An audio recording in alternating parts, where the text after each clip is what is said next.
My name is Karina Harney, Playboy's Playmate of the Year, 1992. And I'm Echo Johnson, Miss January, 1993. Welcome to the Bunny Chronicles. Let's go.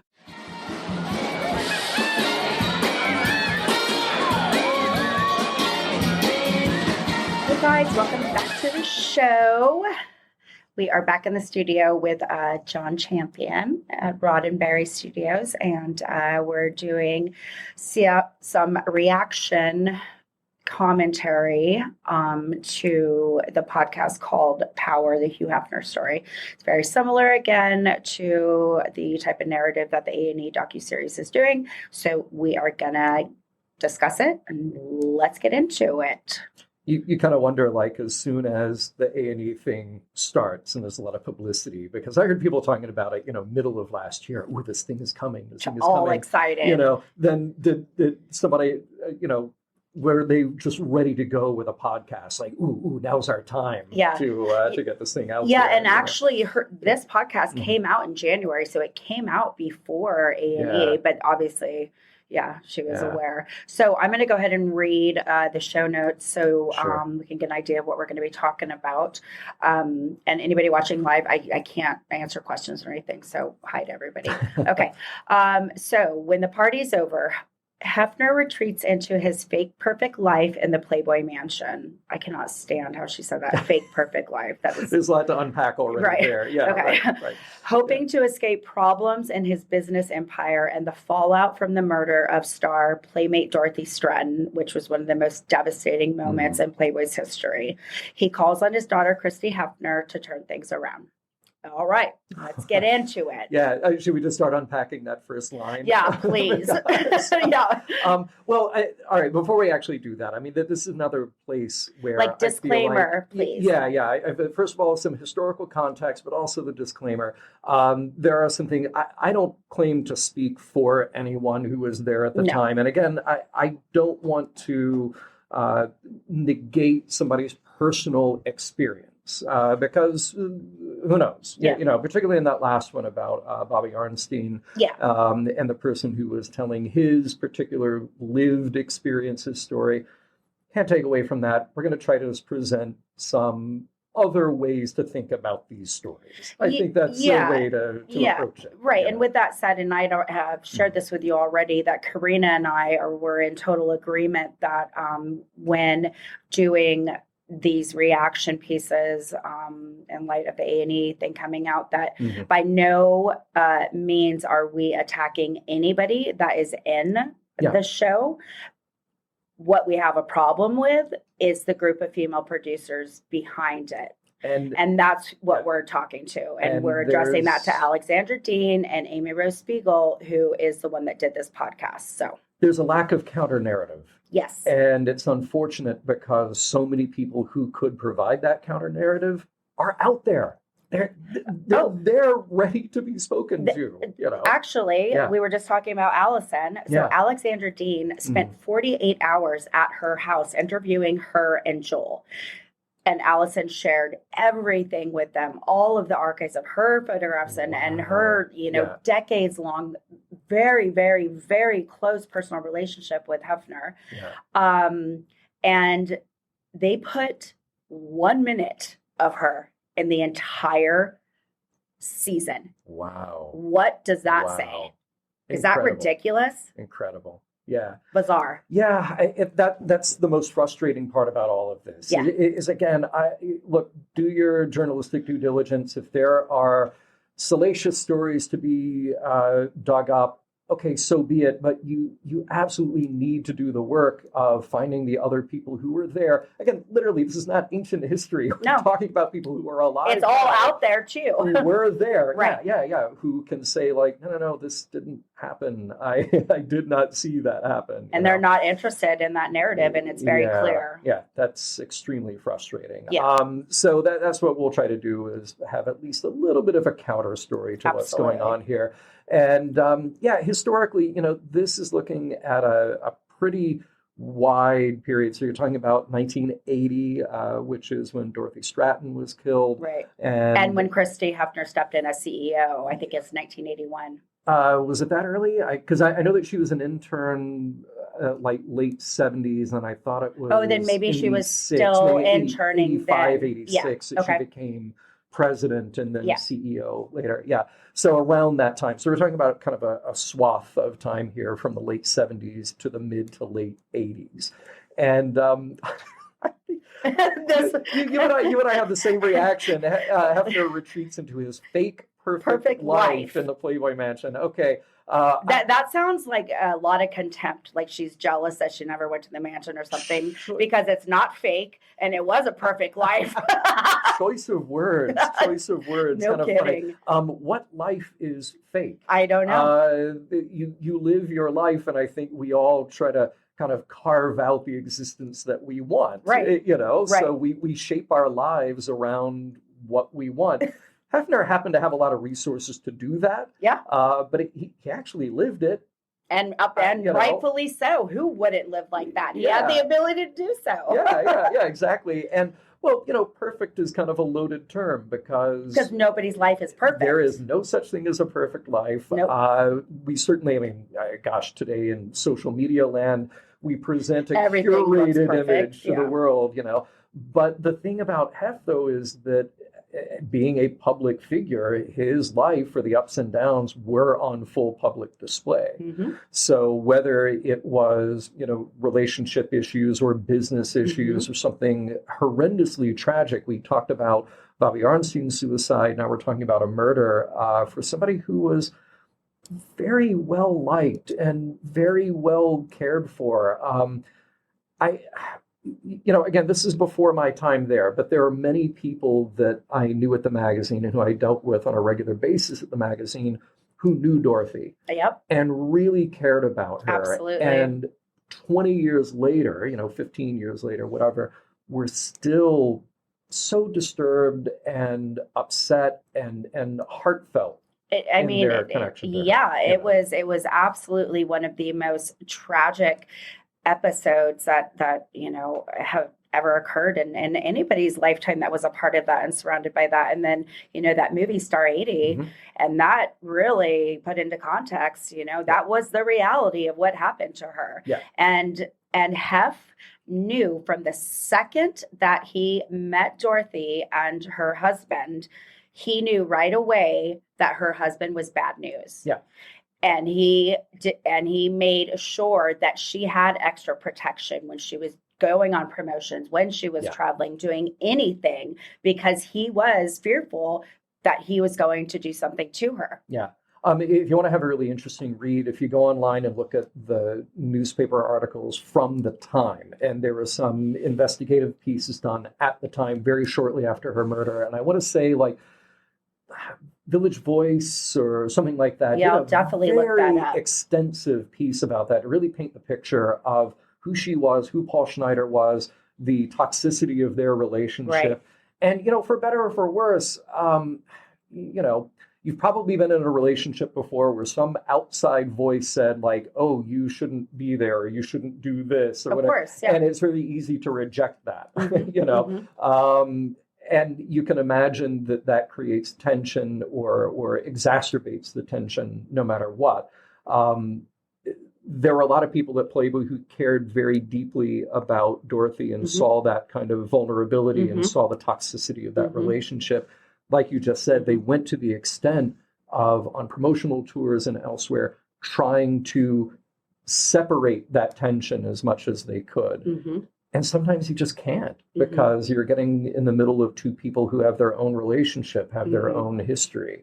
So, and that's actually an interesting topic, because any playmate that came in and you were approved to be a playmate, most of the time they had a boyfriend at the time, or a husband, or whatever. And I would say 99% of the time, the husbands and the partners were not into it, and it would be the ultimate demise of your relationship. That's understandable. That happens. Unfortunately, Dorothy Stratten's, what was her husband's name? Paul Schneider. Paul Schneider took it, to the extent.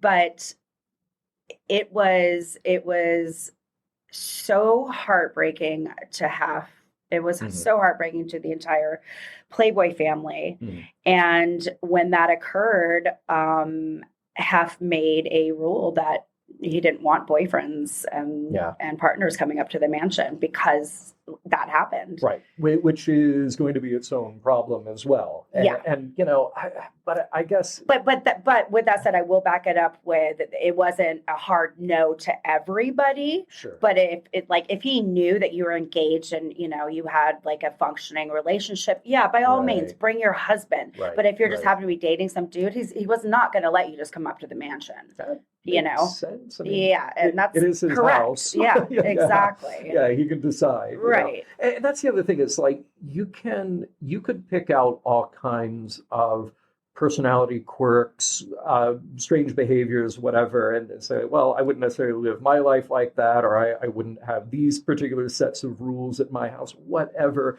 You're also probably not, a gazillionaire public figure in the way Exactly. that Hef was. They can't compare, and that's what people don't seem to understand is Yeah, that yeah. like Hef had a very unique lifestyle and under a microscope. and under for a microscope. most of it. And so how he lived his life and the protection around it and whatever he deemed was whatever he deemed necessary, that was the most effective way for him to live his life how he wanted to, he did so. And Yeah. there's nothing wrong with that. Yeah. It was Yeah. the American dream, like you said. Yeah, I mean, he got to live his life the way that he wanted to. Right. And here's what's strange. It's like from the outside, you could look at that and go, oh, hey, these are weird rules or Yeah. weird behaviors, whatever. Okay, fine. Absolutely. To you, they might be. Yeah, yeah. I think what's strange is taking it a step further and to have this sort of hyper-moralistic attitude toward it. And that's coming back to our opening sentence here. It's like the level of judgment right away. It just sort of that automatically Yes. shows your hand Yeah, to exactly. the audience. That's exactly what I thought. Yeah, he could have a peculiar life. He could have a very extraordinary life, very atypical life. Like all of these things apply. That's fine.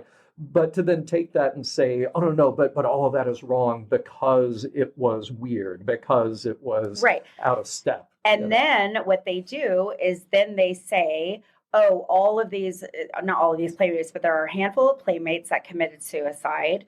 And then Dorothy Stratten was murdered. Yeah. And they then blame it on Playboy and Hugh Hefner. Yeah. And that is wrong. That has Yeah. nothing to do with Playboy. I know that the late Peter Bogdanovich, he just passed away not that That's long right, ago. he did, He had a relationship with Dorothy. He also was devastated by the whole thing. Oh, yeah. He ended up marrying her sister. Yeah, her younger sister. And he held this against Hef Right. for the entirety of the remainder of their lives. Right. And that was another heartbreak for him. Yeah. Yeah. And I think what's so strange about all of that is that, yeah, we always want to look for a single source of the blame. Yeah. We always want to look for like, oh, well, if this hadn't caused that, then that's what would have happened. It's like looking at the Titanic. Right. You go, okay, Yeah. if only they had the binoculars, Right. they wouldn't have hit the ice. Well, you don't know. Yeah. It's a series of things Woulda, that go coulda, shoulda, wrong. yeah. Yeah. And again, you can point to Playboy, you could point to the mansion, you could point to Hef, and you could say, this is very out of the ordinary. But what is a lot harder to do is say, oh, okay, we're going to draw a straight line that says the line of blame for this particular bad act goes here. Exactly. I think that's very inappropriate. It's yes, inappropriate. It's dangerous. Sure. And Yeah. it's immoral, in my Yeah. opinion. If you were to look at any industry, any group of people that is big enough, you find the same tragedies and heartbreak within that. Absolutely. You just mentioned there are playmates who have committed suicide. You and I probably both went to high school with people who also committed suicide, and from whatever walk of life. Mhm. Might have been wealthy, might have been poor, might have walked into Yeah. a great job or not, but whatever, those tragic, horrible things happen. And when something is sensational and out of the ordinary of our usual experience, like Playboy, Mm-hmm. that then becomes the target. Mhm. Just like we talked about with Bobby Arnstein and the whole Mhm. drug Mhm. debacle. It's I wonder what it is that we tend to just look for the most obvious sort of low-hanging fruit answer. That, well, if we just got rid of this, if we just got rid of Playboy or just got rid of that Hugh Hefner's unsavory lifestyle, then that would solve these problems, and that would answer why these people Yeah. died or why this person was on drugs or whatever. And it's not the case. It simply isn't. Why do you think that occurs? I mean, do you think that's just human nature, or do you think it's a breakdown in our society of a lack of knowledge? Or Psychology Cast with Echo and John. I mean, yeah. It's like, no, Yeah. like, honestly, like, Yeah. Karina even said, she goes, we have to talk about, like, perhaps these women are mentally ill, meaning the producers who are doing this, and then the women who committed suicide. There's mental issues there, obviously, mental health issues there. Yeah. And it's like, that should be the context of the conversation, not, because it was Playboy, then they, I mean, how many people who work on Wall Street have committed suicide? So many. How many? Yeah. So again, I think it's wrong to point to an industry or a lifestyle or something and says like, oh, no, that's the problem, is what they're doing. Well, no, mental illness runs deep, right, and it's very widespread. Right. And there might be certain conditions that could quell or exacerbate that either way, but that one thing you want to point to isn't the cause. It isn't the root reason for that behavior. Yeah, it's not the root reason. I think that Playboy has, from the beginning, it has always suffered from this misunderstanding. Yeah. Primarily from people who were on the outside have not read it, have not bothered to look into the people who were there, have not bothered to really kind of do the homework. Mm-hmm. And I don't want to come on your show and paint this rosy picture and say that everybody did everything right, because I don't think that's the case either. No, of course it's not. But I do think that Playboy, just by being a very big target, it's easy to attract a lot of that negative commentary. Mm-hmm. It's easy to attract a lot of that criticism, mm-hmm. And then unfortunately, the good stuff does get overshadowed, mm-hmm. because all the good stuff, it gets tempered with, oh, well, they were just doing that to hide all this negative stuff. Well, no, there could be heartfelt good reasons for doing what they did, whether it's the philanthropic work or some of the really intensely important editorial work that happened there. Right.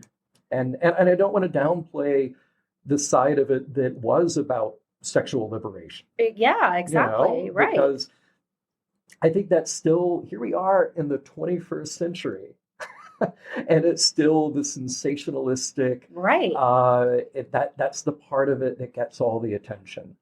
Oh, yep, the sensationalizing. Yeah. It's like, if they just weren't living this libidinous lifestyle, mm-hmm. then these terrible things wouldn't have happened. It was just so tragic to be attached to Playboy because your life was going to be ruined by it. And it's just, it's not the case. It's just, I would have thought that we would be beyond that by now. Exactly. I mean, exactly. And that's the perfect point. It's just like, again, it's like, at what point are people going to take it upon themselves to, just educate yourself or be interested in learning about whatever it is before you, construct this personal opinion or perspective without knowing anything about it. Yeah.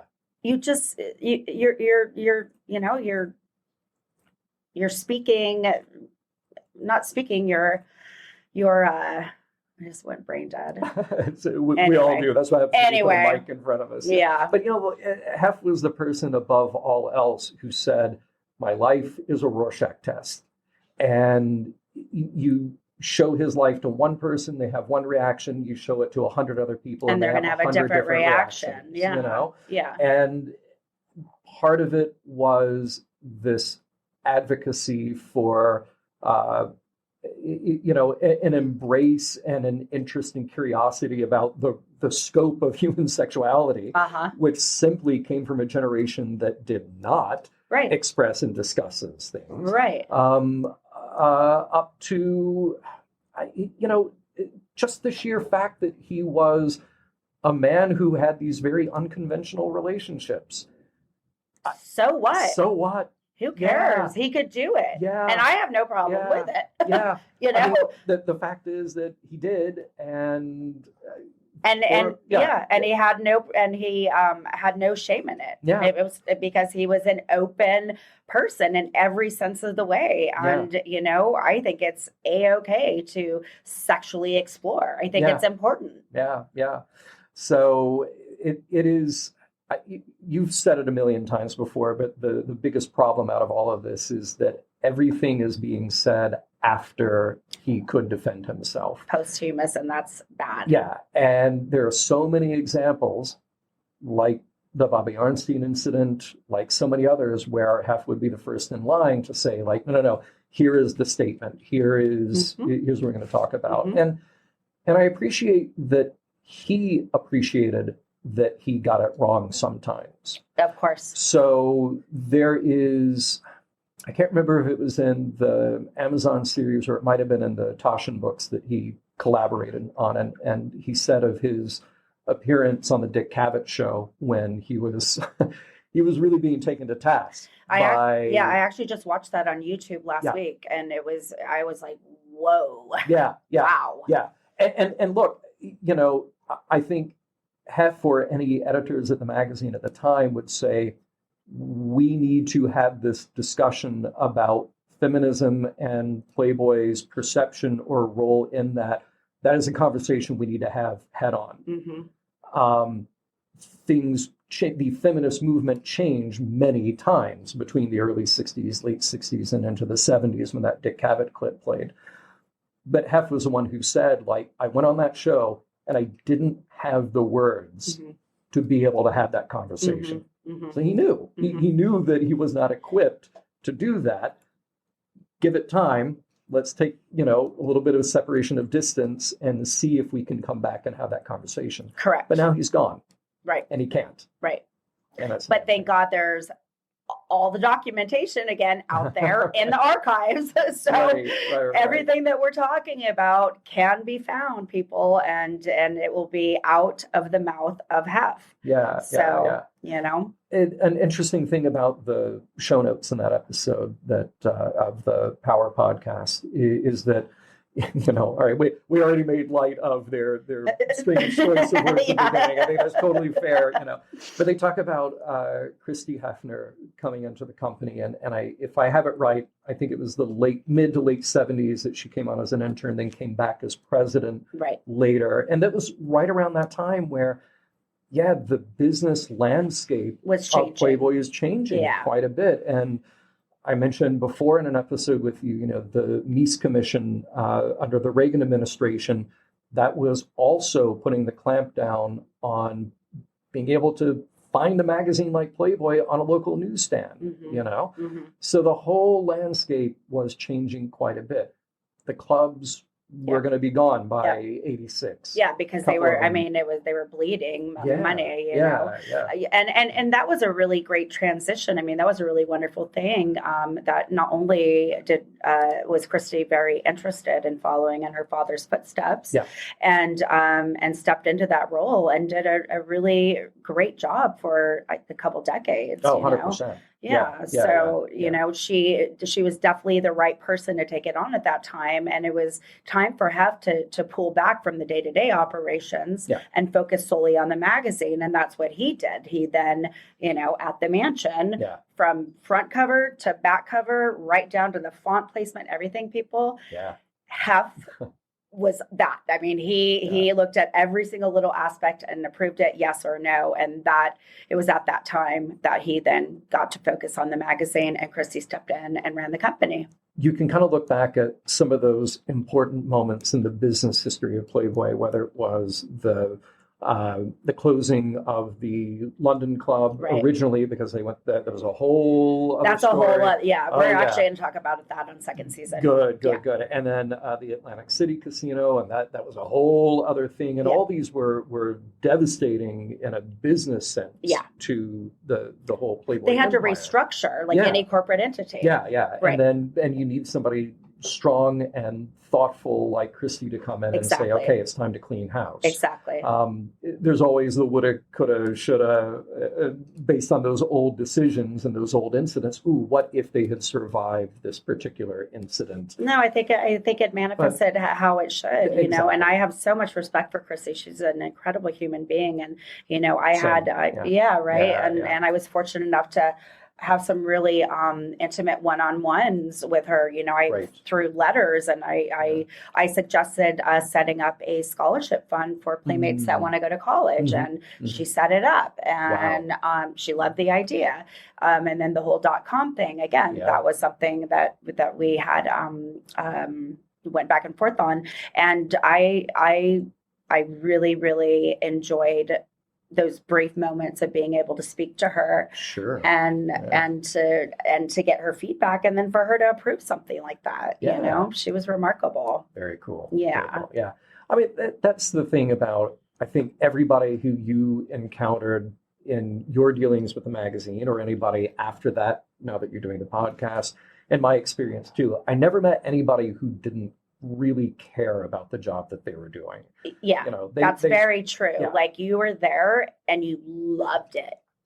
Yeah. And that's why people stayed for 30, 40, 55 years. Right. You know? They all felt the importance. of Yeah, it, you yeah. know? Like, and we Yeah. were all valuable. Each and every single one of Playboy employees and Mhm. staff were valuable, and Hef made sure that you knew that. Yeah. You know, and that's a special thing. And we are a very, very small group of people that had that opportunity to go on this journey with Playboy. Yeah.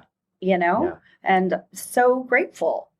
I keep hoping that this current wave will pass. Me too. Me too. it- Like that. This is our plan, people. Like, this Yeah. is Karina and I are here to cancel the cancel culture movement. It's time to go. Right. Well, and you know, I never want to be too precious about the past. I never want to be too precious about our memories. Things deserve examination. Absolutely. That's something that the magazine editorially was great about. It was sort of getting rid of the sacred cows and deciding these are the things that need to be discussed. Mhm. Now we need to sort of swing the conversation back to the middle Yep. instead of the extreme. I agree. And you know, again, it can't be overstated that the people who were there who can actually speak to it and say, no, they've got this story wrong. Mhm. You know, Mhm. Yeah. need to come out. And it just makes my heart so happy to see the response of everybody of We Stand with Hef, you know, Mhm. and you know, right when the A&E series aired, Kimberly Hefner was the one who spearheaded writing the letter in support of Hef and his character, and you know, that was a wonderful thing. And thank you, Kimberly Hefner, for doing that. Nice. Yeah. So, yeah, what else on that show? That's about it. We summed up the initial context of the way that she worded it. And Yeah. you can tell it's a little bit of contempt there. But again, you know, if you want to listen to it, but just know, you know, that there is a different narrative that is honest and factual and authentic and true. And, you know, we're just here to share that with you, and everybody from Playboy, the world of Playboy is. And there will be a lot more people coming on our show from Good. Playboy, and, you know, friends and family and staff members. And we're just going to keep this going. And I think we are a large enough force to be reckoned with. And I think people are going to hear us. I mean, look, we are in a media environment where it's relatively easy to put stuff out there, whether it's a podcast Right. or a video documentary or anything. And there's no stopping a one-sided narrative. Mm-mm. But the best thing that can be done is to counter that speech with more speech, and just be able to say, like, hey, that wasn't my experience or my understanding or any of the history that I've heard with anybody there. Right. Yeah. And then not to mention so many firsthand accounts that, people are coming in and going, oh no, actually I was there. And then this is actually what did happen. And I'm just so grateful for that. I'm so grateful for this Playboy family. It has been so fun to reunite with everybody, John. Sure. It's just like, it's food for the soul. And, it's like you were saying, I mean, we worked with the most incredible people, talented, absolutely interesting, I mean, just really, really an amazing experience for all of us. And people, again, can't be overstated, people who cared. Yes, who really deeply. cared deeply about their jobs and about the impact and importance of the words that were on those pages getting out there to the world. It was a living, breathing brand, and we were all a part of it, you know? Yeah, indeed. Mm-hmm. So that wraps up that reaction to, I don't even know what show number that was, but that's what we have to say on that. So, all right. Well, we're going to wrap up the show here. John, thank you so much. Thank you. It has My been pleasure. a pleasure to go down history lane with you. I look forward to all the other shows because then we hear what everybody else has to say. Exactly. And so in the interim, as I told you, and now telling the listeners, while Karina is recovering and going through radiation, we are going to have a rotating guest host come in. We're going to have a couple of different playmates and some Playboy staff, and we are going to be doing a lot of this type of context until we go into season 2, which will be starting in May. All right. Okay. Do you want to plug anything? Oh, hey, podcast.roddenberry.com. There you if go. you want to nerd out, come come check us out there. If you want to nerd out, go. Yes. Okay. And then just a reminder to everybody to obviously we have our social media handles, our YouTube channel. Please follow that, smash that subscribe button, hit the like button, and thebunnychronicles.com has everything you need to know about everything that we're doing. We also have memorabilia and merch and a bunch of stuff on there, and we're getting ready to premiere our very first NFT collection coming soon. All right. Peace.